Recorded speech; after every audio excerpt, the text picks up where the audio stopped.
مجھے اس جگہ رکھنا، اللہ نے مولا مجھے اس جگہ رکھنا جہاں سے تیرے محبوب کا محل دکھائی دے، نہ وصف اچھا نہ فراق اچھا، نہ وصف اچھا ہے نہ فراق اچھا، مولا جس حال میں رکھے بس وہی حال اچھا۔ برادران ملت اسلامیہ، آئیے جان معروف سے قبل بہتر اور مناسب سمجھتا ہوں کہ اپنے آقا و مولا حضور تاجدار مدینہ آخر مدرسیہ حضور احمد مصطفیٰ محمد رسول اللہ صلی اللہ علیہ وسلم کی دعوت میں درود و سلام کا ابھیان چاول کریں اور دھوم کر بڑے اللہ وسلم سیدنا شفیعنا امیرا مولانا محمد اللہ وسلم صلی اللہ علیہ وسلم علیہ رسول اللہ صلی اللہ علیہ وسلم۔ محترم حضرات، آج ہماری اور آپ کی پریشانی یہ ہے، اور آج ہم آپ یہ شکایت کرتے ہوئے نظر آتے ہیں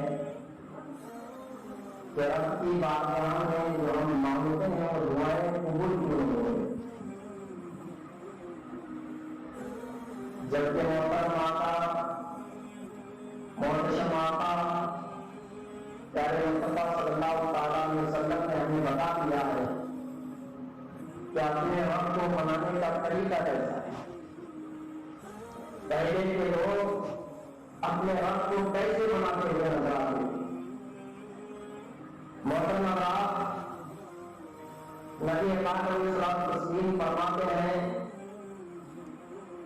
جب والدین اپنی اولاد کے حق میں دعا کریں تب اللہ مان جاتا ہے، تب دعائیں قبول ہو جاتی ہیں۔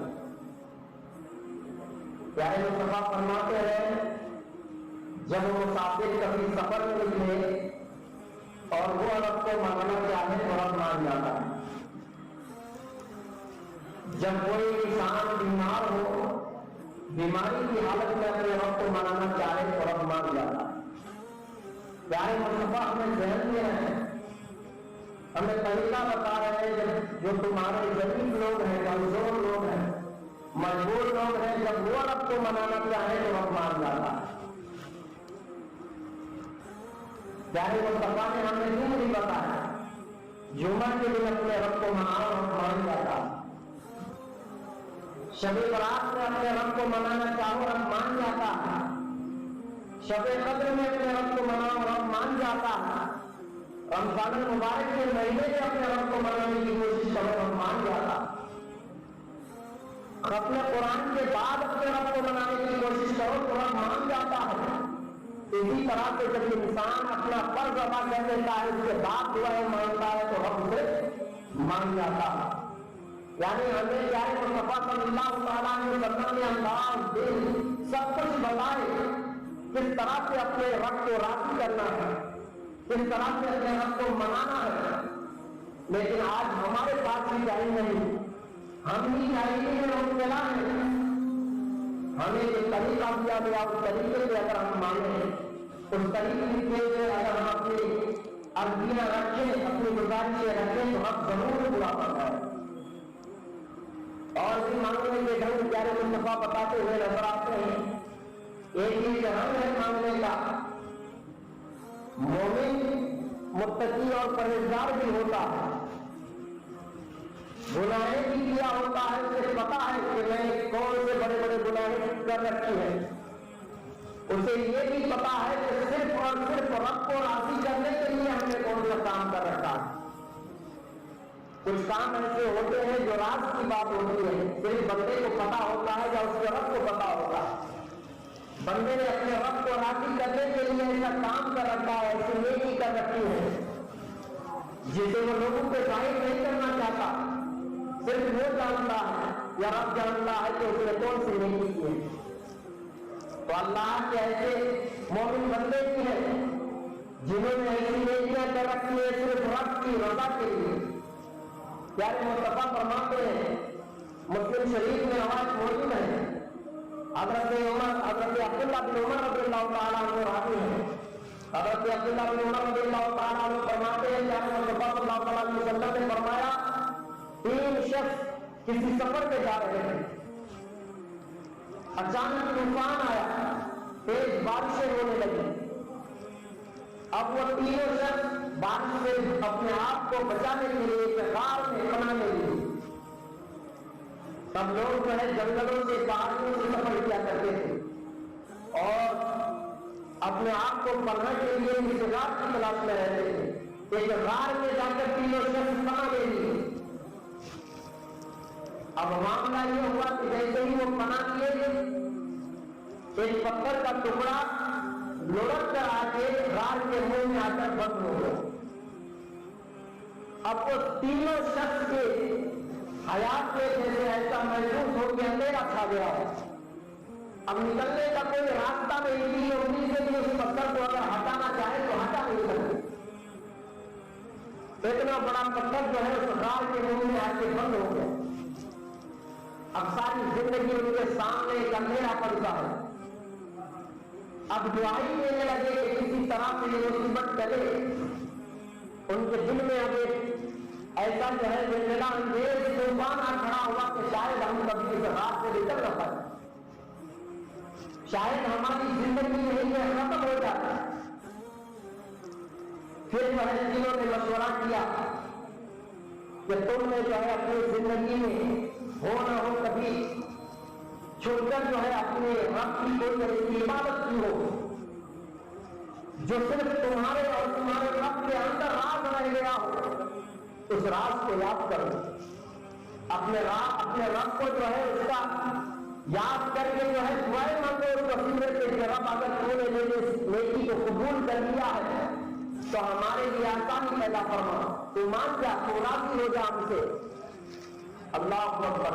उस तीनों में से एक शख्स ने कहा, मौला तू बेहतर जानता है कि मैं बड़ा गरीब इंसान हूं, मैं बकरियां चराया करता हूं, लेकिन जब शाम को मैं अपनी बकरियों को चरा के वापस आता हूं तो सबसे पहले मैं दूध निकाल के अपने वालिदैन को पिलाता हूं। तू बेहतर जानता है मौला, मैं पहले अपने औलाद को, अपनी बीवी को दूध नहीं देता, पहले मैं अपने बूढ़े माँ बाप की कद्र करते हुए उनको दूध पिलाता हूं। जो मेरे ऊपर मेरे वालिदैन का हक है पहले मैं उसको अदा करता हूं।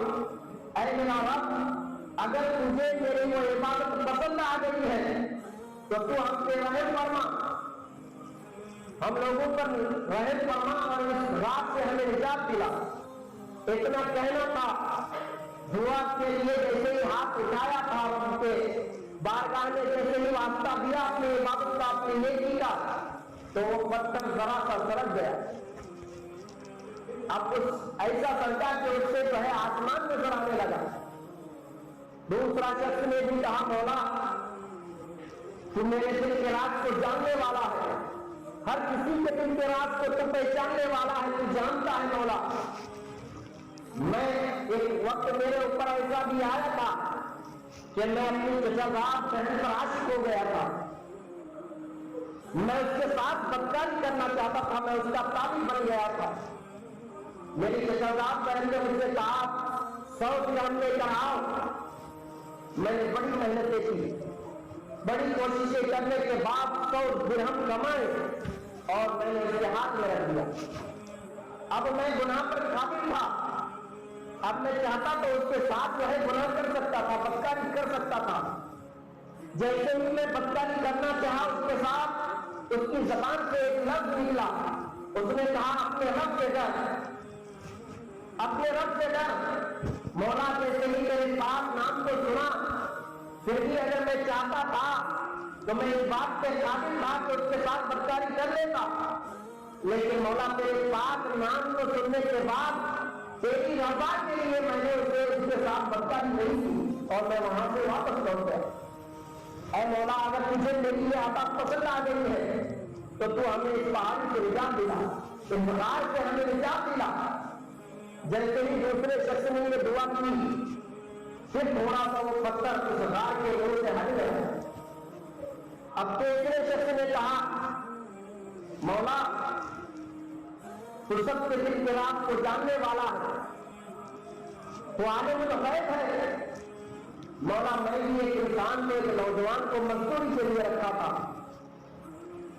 उसके लिए कुछ गजा, कुछ चावल या गेहूं हमने मुस्तहब की थी कि अगर तू मजदूरी ये कर लेता है तो तुम्हें इतने मिकदार में जो है कुछ दिए जाएंगे। उसने काम पूरा किया, लेकिन जब मजदूरी का टाइम आया तो वो शख्स मुझसे नाराज होकर चला गया। वो शख्स नाराज होकर चला गया। मैंने उसके माल को, जो उसकी मजदूरी थी, मौला मैंने अपने माल को उसको इन्वेस्ट किया, उस माल को बढ़ाया, अपने